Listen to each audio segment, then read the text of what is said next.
Então, pessoal, estamos aqui no Projeto X, projeto que multiplica suas chances de aprovação. Professor Rivelo, matemática, mais uma vez, agora falando de progressões aritméticas. Começando a definição dela, ela é uma sequência numérica em que a partir de qualquer termo, logicamente a partir do segundo, a diferença entre um termo e o outro ela é constante e a gente chama de razão da PA. Analisando agora esses exemplos que eu coloquei aqui para você, a primeira sequência é a genérica. Geralmente a gente faz os exercícios em função dela, tudo bem? Olhando agora a segunda sequência, bem, você consegue perceber que ela está saltando de 3 em 3, não é isso? Então essa é a razão. Mas como é que a gente determina? A razão ela vai ser um termo a partir do segundo, onde você subtrai justamente do anterior.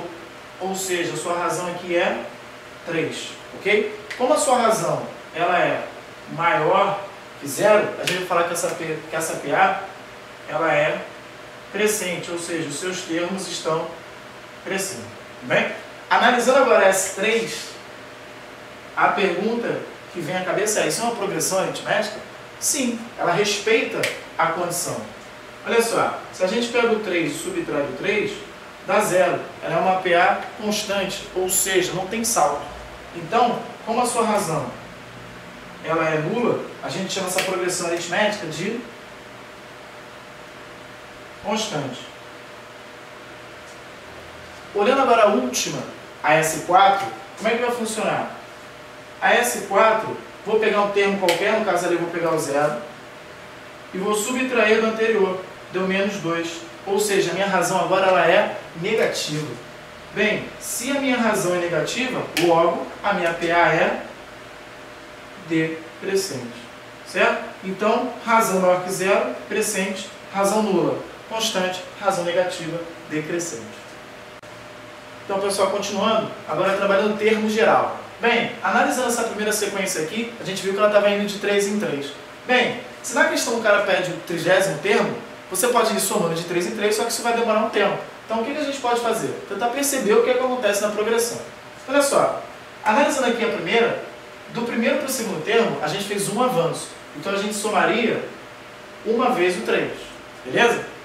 Do primeiro para o terceiro termo, a gente fez 2 avanços. Então, a gente somaria 2 vezes 3. Do primeiro para o quarto, já são 3 avanços. Então, a gente somaria 3 vezes a razão que continua sendo 3. Do primeiro para o quinto, são 4 avanços. Então, 4 vezes o 3. Bem, com essa ideia de avançar e recuar, a gente consegue achar qualquer termo na progressão. Por exemplo, do segundo para o 11º termo, a gente faria 9 avanços. Ou seja, somaria 9 vezes a razão. Estou generalizando aqui, como é que vai funcionar? Supondo que a nossa razão é o R, então olha só, do primeiro para o segundo termo, um avanço. Então a gente somaria uma vez o R. Do primeiro para o terceiro, seriam 2 avanços, então 2 vezes o R. Do primeiro para o quarto, já seriam 3 avanços, então 3 vezes o R. Então, do primeiro até um N qualquer, seriam N menos 1 avanços, certo? Com isso a gente deduz a fórmula já conhecida da progressão aritmética, sendo que não preciso escrevê-lo sempre em função do primeiro termo, eu posso escrever em função de qualquer um. Como? Dado um termo qualquer, um AN em função de um AP, como é que eu posso fazer isso? Bem, o que a gente viu? Do segundo para o 11º são 9 avanços, 11 menos 2. Então, no caso, do P até o N, seriam N menos P avanços. Com isso, eu deduzo a fórmula do termo geral da progressão aritmética, em função de um termo qualquer, que não te prende em função do primeiro. Você pode escrever em função de qualquer um. Então, pessoal, agora a gente vai ver a propriedade que a progressão aritmética tem. Seguinte, se eu somar esses dois termos, no caso, seria 4 mais 10, e dividi-lo por 2, 14 por 2 dá 7, que é justamente o termo que está ali no meio. Fazendo a mesma coisa com os outros termos, por exemplo, se eu pego 1 e somo com 13, 1 mais 13 e também divido por 2, isso dá 7 também. Ou seja, percebeu que o 4 e o 10 estão com a mesma distância em relação ao 7 e que o 1 e o 13 também? Ou seja, os termos equidistantes, a média aritmética deles, vai dar justamente o termo no meio, o termo central. Mas funciona para qualquer parte? Claro, olha para cá. Se eu somar 1 mais 7 e dividir por 2, isso dá justamente o 4. Certo? Da mesma forma que se eu pego 7 com 13, isso dá 7 mais 13, divido por 2, isso também dá o 10. Certo? Então assim essa propriedade funciona. Então generalizando, dado um termo n qualquer, como é que vai funcionar? AN mais P. Por que mais P?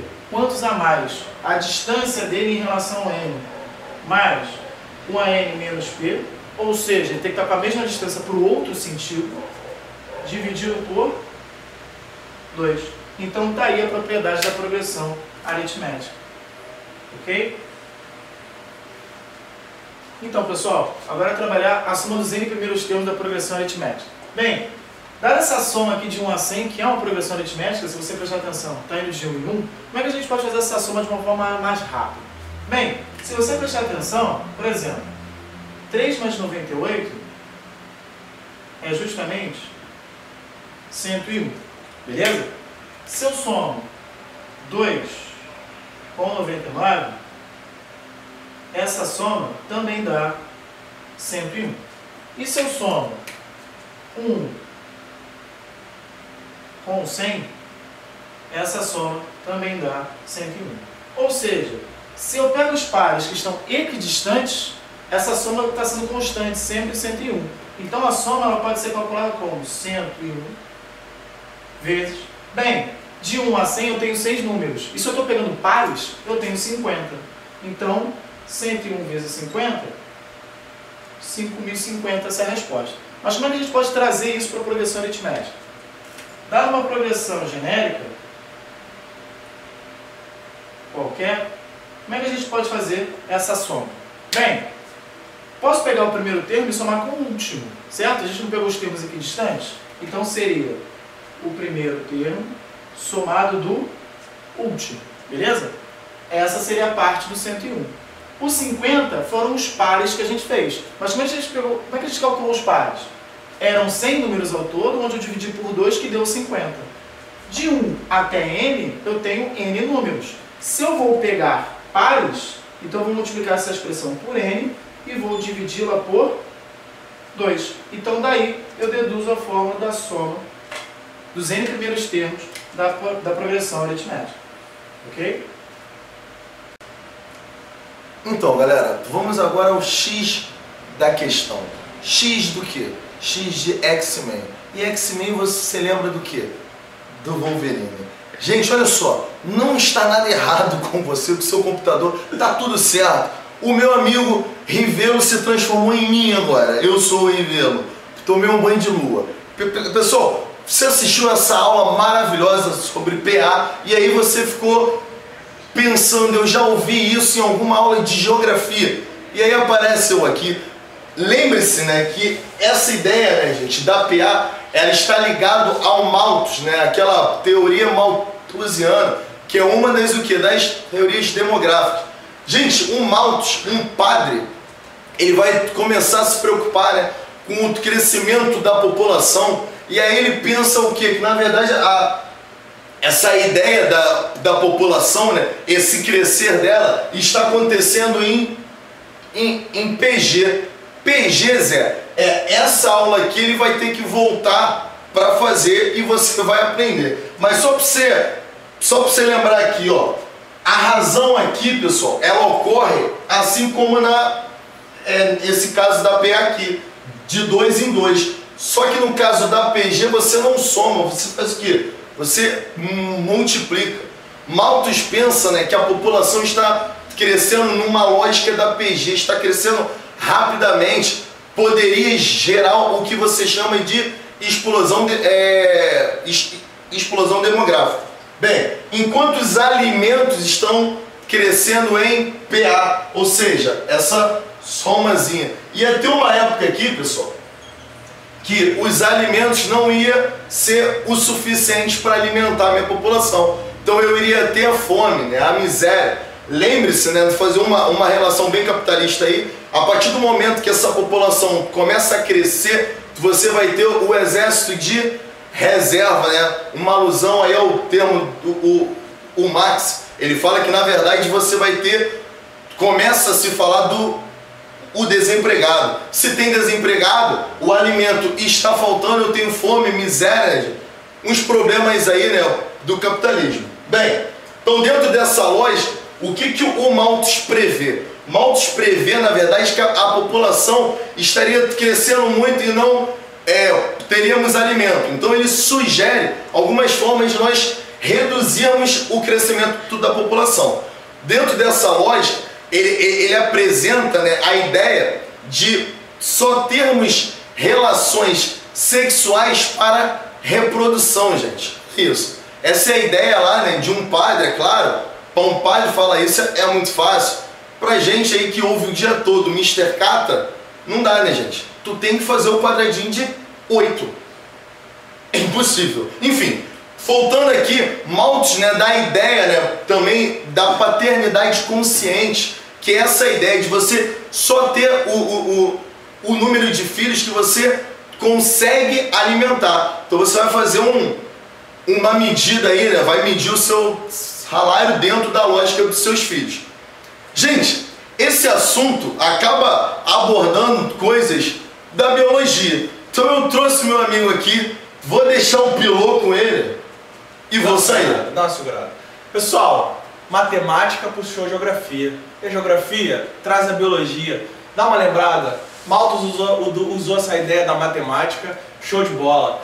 Quem vai se apropriar dessa ideia de Malthus, ou seja, que o crescimento da produção de alimentos não acompanha o crescimento da população? Darwin. Darwin vai se apropriar dessa ideia e vai pensar o quê? Pô, isso acontece também no mundo dos organismos vivos. Ou seja, a população desses organismos tende a aumentar numa velocidade maior do que a quantidade de alimentos que vai ter. Então vai chegar uma hora que vai ter muitos organismos, ou seja, a população vai estar muito grande e não vai ter alimento para todo mundo. Gente, vai ter mais gente do que alimento. O que vai acontecer então? Os caras vão ter que fazer o quê, gente? Vão ter que cair no tapa para conseguir o alimento. Vai começar a competir. E nessa competição, quem é que o Darwin falava que ia sobreviver? Aquele cara que deveria ter o quê? Características que dão a ele alguma vantagem. Então Darwin, quando leu essa ideia malthusiana, veio um start na cabeça dela. Opa, luta pela sobrevivência. E daí vai vir uma próxima aula, que é a aula de evolução, a aula de teoria darwinista. Beleza?